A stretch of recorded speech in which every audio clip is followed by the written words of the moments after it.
Republic Bharat की digital platform पर आप सभी का स्वागत है। मैं आपके साथ सागर मिश्रा। रिपब्लिक भारत इस समय प्रयागराज में है। अतीक अहमद बेशक इस दुनिया से चला गया, उसकी माफियागिरी खत्म हो गई हो, उसका खौफनाक अंत हो गया हो, लेकिन उसके गुर्गों की माफियागिरी अभी भी कई जगहों पर लगातार जारी है। चाहे हम बात करें इमरान की, चाहे उसके गुर्गों की, चाहे जिशान की, कई ऐसे लोग हैं जो इस समय प्रयागराज में भोले भाले लोगों को परेशान कर रहे हैं, फिरौती मांग रहे हैं, उनको जबरन पीट रहे हैं, और ये सब कुछ इस समय हो रहा है। हालांकि पुलिस एक्टिव इस समय दिखाई दे रही है। ये जो मैं आपको घर दिखा रहा हूं इस समय, देखिए खपड़ेल नुमा ये घर है। ऊपर आपको बांस बल्ली आपको लगी हुई दिखाई दे रही है, तिरपाल आपको दिखाई दे रहा है। अब ये जो घर है, इस घर के देखिए शख्स यहाँ पर मनोज हमारे साथ हैं। इनकी जमीन पर पहले अतीक के गुर्गों ने दावा किया कि हमारी जमीन है। उसके बाद 5 करोड़ की देखिए यहाँ पर फिरौती मांगी गई। 5 करोड़ भला ये देंगे कहां से? हाँ, लेकिन जो इनके दादा की जमीन है उसकी कीमत 5 करोड़ ही बताई जाती है। मनोज ये पीड़ित हैं, इनके कहने पर थाने में एफआईआर लिखी गई है। कुछ इनके वकील साथी भी हैं, वो भी, इनसे भी मैं बातचीत आपको कराऊंगा, जो इस समय लगातार मनोज के साथ हर एक कदम पर खड़े, इनको लगातार हिम्मत दे रहे हैं। मनोज, क्या हुआ आपके साथ बीती रात और किस तरह से आपको धमकियां मिल रही हैं? कैसे आपकी ज़मीन पर कब्जा किया गया? आपके दादा के साथ क्या क्या हुआ, बताइए। मैं ये कहना चाहता हूँ कि मेरे पिताजी को घर से उठा के ले गए थे। मतलब जैसे मेरे पिताजी बताया था जब तक जीवित थे कि बताया कि उस ज़मीन को भूल जाओ।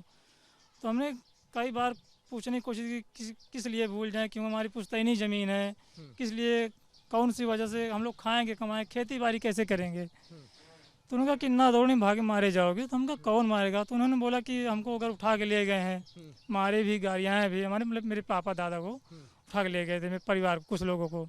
कब की ये बात है जब उनको मारा पीटा कम गया? से कम सर होगी 2002 की बात होगी सर। मुझे जहाँ तब तो आप बच्चे होंगे उस समय। बच्चे नहीं था उस समय, मैं काम भी कर रहा था। देखिए कमाने का ना कोई था नहीं। तब मैं उस समय होटल में काम कर रहा था। अच्छा। उस समय होटल में काम कर रहा था। बताया कि गाड़ी से आए थे, हमको जबरन यहाँ बंदूक की नोक पे उठा ले गए थे। वहाँ पर मारे, गरियाएँ भी, हमको बंद भी किए थे एक आध दिन, कि जबरन हमें इकरारनामा करवा दिया, दूसरे के नाम करवा दिया था उस समय।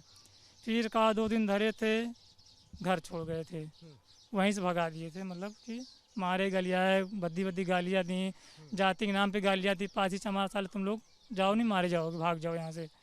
तो उस समय सर ज़मीन कब्जा हो गई थी सर। मैंने कई बार कोशिश की, नाकाम हो गया हूँ।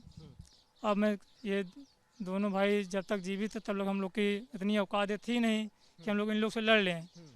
अभी दोनों को मर गए थे, इसी तरह हमारे हम नहीं जानते हैं, लेकिन मर गए तो हम लोग की जिगरा थोड़ा सा बही आया कि अब हो सकता है हमें न्याय मिले, कोर्ट के हिसाब से, सरकार के हिसाब से न्याय मिल जाए।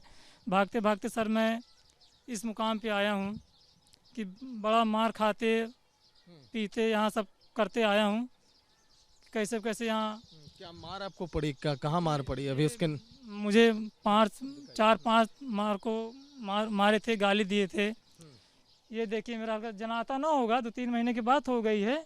यहाँ भी छरोटा होगा और यहाँ भी होगा, निशान यहाँ पर निशान जरूर होगा, क्योंकि निशान देखिए जो इनको मार पड़ी थी उसके निशान मैं आपको दिखा रहा हूँ। अभी भी देखिए उसके जख्म यहाँ पर ताज़ा हैं।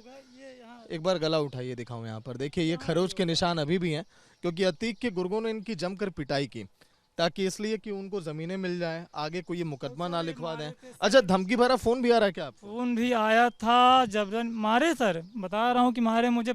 ये मार्च के महीने मारे थे कि पैसा हमें दो, ज़मीन तभी दूंगा, नहीं तो नहीं दूंगा, अब ज़्यादा बोलोगे तो मारे जाओगे। तो सर मैं रोज़ कमाने खाने वाले उनको 5 करोड़ रुपये कहाँ से दूंगा मैं?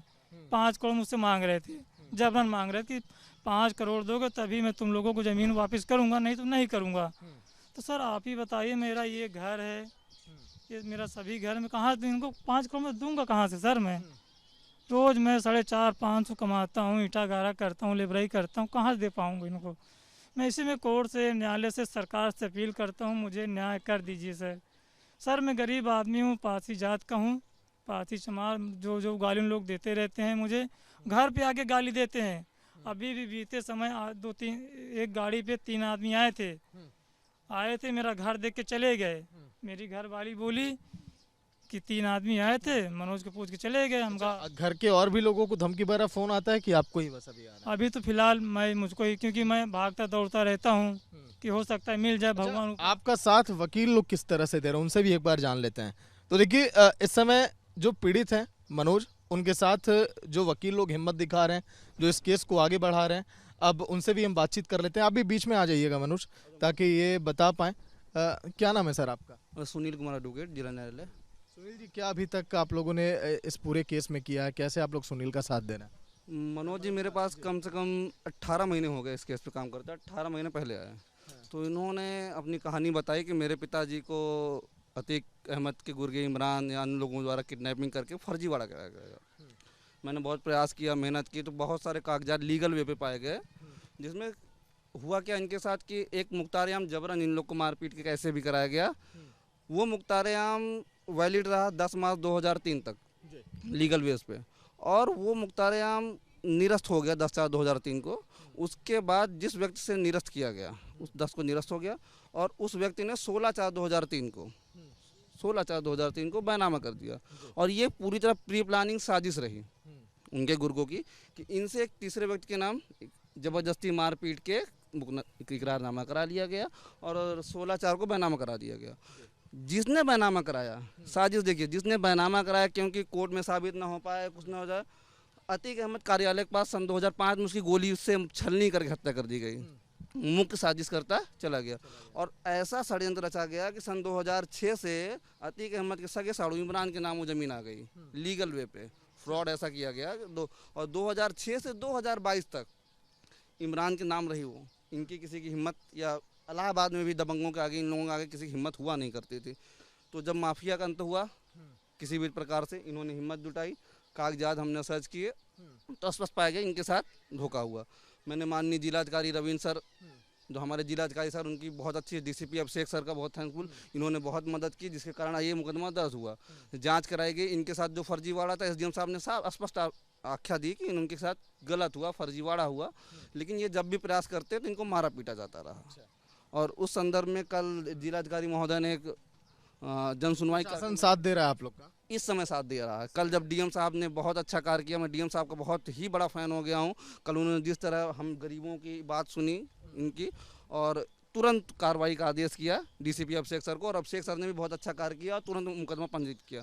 जबकि 30/4/2025 को आदेश था FIR का, उस दबाव रहा होगा, और इनकी कीमती ज़मीन है। सुनील के साथ देखिए इनकी टीम में और भी लोग हैं, उनको भी मैं आपको दिखा दूं कैमरे पे, आप भी आइए। तो देखिए तमाम ये लोग हैं जो साथ हैं कि कैसे इस पूरे केस को लड़ा जाए। धमकियों की आप लोग को ही मिल रही होगी जब इतना बड़ा केस आप लोग देख? कॉल तो आते रहते हैं सर, लेकिन क्या बोले, सुनील साहब को ज़्यादा आते हैं। दरअसल ये अभी नए आए हुए हैं।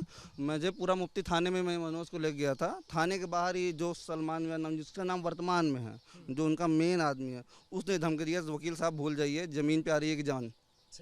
तो हमने कहा तो हमें तो ज़मीन भी प्यारी है, जान भी प्यारी है। आपका राज चल रहा था, पर अभी नहीं चलेगा, अभी योगी सरकार की राज है। तो खुल के नहीं आया सामने, कोई साक्ष्य भी नहीं कि मैं उसको प्रूव कर पाऊँ, पर उन्होंने इनलीगली दबाव तो हमारे ऊपर बराबर बना रहा। इन्होंने कॉस्ट करीब बता रहे हैं 7 से 8 अधिवक्ता चेंज किया। जमीन जिसकी कीमत आप अभी 5 करोड़ बता रहे थे, क्या कोई बाउंड्री वॉल, कोई यहाँ प्रशासन की तरफ से देख रेख, कुछ ऐसा भी किया गया कि नहीं? मैं इस ज़मीन पे आ रहा हूँ या फील्ड का मुआयना करने आता रहा, तो पिछले 6 महीने में कोई ज़मीन नहीं थी। जब हमने ये कार्रवाई शुरू की, ये फर्जीवाड़ा धीरे धीरे साबित होने लगा, थाना और डीएम साहब का दबाव पड़ने लगा, तो इन्होंने शासन सत्ता का इमरान ने सन 2022 में, क्योंकि योगी सरकार का दबाव पड़ा फर्जी बेनामी संपत्तियों को लेके, तो इन्होंने 2022 में सलमान, समीर आज के नाम फर्जी बेनामा कर दिया, जिनका रिकॉर्ड क्लियर रहे। उसके बाद क्या हुआ, ये लोग प्लॉटिंग करना शुरू की, तो तब इन्होंने हमारे मना करते करते पूरी प्लॉटिंग कर डाली, दीवार घेर ली, गेट लगा के ये लोग का प्रवेश बंद कर दिया। ये लेटेस्ट हुआ अभी 6 महीने में, जो हमारी कार्रवाई के दौरान, कि जितनी जल्दी ज़मीन बेच दें, और आम इंसान इसमें फंस जाएगा। कोई आप जैसा पत्रकार फंस जाएगा, कोई पुलिस वाला फंस जाएगा, क्योंकि खतौनी में नाम है लीगल उनका, वो बेच रहे हैं। फर्जीवाड़ा तो 2003 करके बैठे हैं। अच्छा, कितने लोगों को जमीनें ट्रांसफर कर करके बेची? क्योंकि कई लोग के नाम सामने आए, इमरान सबको जमीन बेचता चला गया। एक लेटेस्ट जानकारी हमारे पास प्रूफ भी है, राफिया गजाली का मार्च में इन्होंने बैनामा कर दिया। राफिया गजाली आपके मुंडेरा साइड के हैं, कहीं नाम मैंने, उससे मैंने कोर्ट में आपत्ति भी लगा दी है। मतलब इनका यही है कि ये बेच के पैसा अपना निकाल के भागना चाह रहे हैं, निर्दोष फंस जाएंगे। टोटल कितने लोगों को, कुछ आकलन बेच का आ गया और पैसा का? कम कागज में 2 से 3 लोग का नाम तो कन्फर्मली है। और कुछ लोग इसे छिपा के रखते हैं। इन्होंने बैनामा पहले करा के रखा, दाखिल खारिज बाद में कराते हैं। 5 करोड़ वाली जमीन है, 2-3 लोगों को पहले बेचा जा चुका है। और उसमें खुद जो ये माफिया के गुर्गे हैं, क्या नाम है उनका, सलमान, ठीक, वो खुद अपना प्लॉट निर्माण कर रहे हैं। वो तो राजस्व टीम का दबाव पड़ा, माननीय एसडीएम अभिषेक सर का दबाव पड़ा, जिलाधिकारी सर का दबाव पड़ा, तो ये लोग काम रोके हैं। नहीं तो अगर ये ये हमारी प्रशासन साथ ना देता तो अभी तक ये पूरी प्लॉटिंग कर डाले होते। आप अभी मौके पे जाके देखेंगे तो देखिएगा उस ज़मीन की कीमत क्या होगी। जो भी अगर आप 6-7 महीने पहले अगर हमसे मुलाकात हुई दिखाते तो बंजर जैसा खेत था, अब वो महल जैसा उसको बनाने की तैयारी है। और अगर ये लोग जाते हैं बोले आप 5 करोड़ दे दीजिए फिर ज़मीन लीजिए, अब ये 5 करोड़ देने लायक हैं सर। और हमको धमकी दी जाती है, अधिवक्ता को धमकी दी जाती है, क्या किया जाए। अतीक का जो खौफ था प्रयागराज में, उस अतीक को खौफनाक मौत तो मिल चुकी है, लेकिन अतीक के गुर्गे अभी भी माफियागिरी देखिए प्रयागराज में कैसे चला रहे हैं। ये शख्स का देखिए परिवार मैं आपको दिखा रहा हूँ, इस समय इधर दिखाइएगा संतोष। देखिए घर में माताएं हैं, बहनें हैं, कुछ बूढ़ी देखिए दादी लोग भी हैं, वो भी वहाँ जमीन पर बैठी हैं। जो देखिए माता जी की भी आंखों में आंसू में।